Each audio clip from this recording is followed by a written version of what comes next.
রাজ্যে সরকার পরিবর্তনের পর ভোট পরবর্তী হিংসায় মদত এবং আর্থিক প্রতারণার অভিযোগে একাধিক তৃণমূল নেতা কর্মীকে করা হয়েছে গ্রেফতার। এবার হিংসায় মদত এবং 30 লক্ষ টাকা লুটের অভিযোগ উঠল বীরভূমের প্রভাবশালী তৃণমূল নেতা অনুব্রত মণ্ডলের বিরুদ্ধে। শান্তিনিকেতন থানায় অনুব্রত সহ মোট 13 জনের বিরুদ্ধে লিখিত অভিযোগ দায়ের করেছেন শুভেন্দু বিকাশ মণ্ডল নামে এক ইট ব্যবসায়ী। তিনি জানিয়েছেন 2021 সালে বিধানসভা নির্বাচনের পর অনুব্রতর নির্দেশে মামুন শেখের নেতৃত্বে একদল দুষ্কৃতী তাঁর ইটভাটায় হামলা চালায়, ভাঙচুরের পাশাপাশি 30 লক্ষ টাকা লুট করে। সেই সময় থানায় এফআইআর দায়ের করা হলেও পুলিশ কোনো ব্যবস্থা নেয়নি।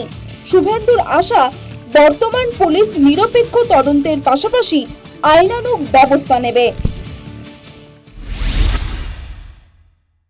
21 সালে ভোটের পরবর্তী আমাকে আক্রমণ করে, ভাটার মধ্যেই আমার স্টাফদেরও মারধর করে, বন্দুক দেখিয়ে এবং এ করে আমি তো নিজের জীবন নিয়ে বেরিয়ে চলে আসি। ওখানে স্টাফদের মারধর করে। তৃণমূল পার্টির অনুব্রত মণ্ডল ছিল মেন কালপিট। ওই আমাকে বিভিন্ন সময় হুমকি দেখাতো।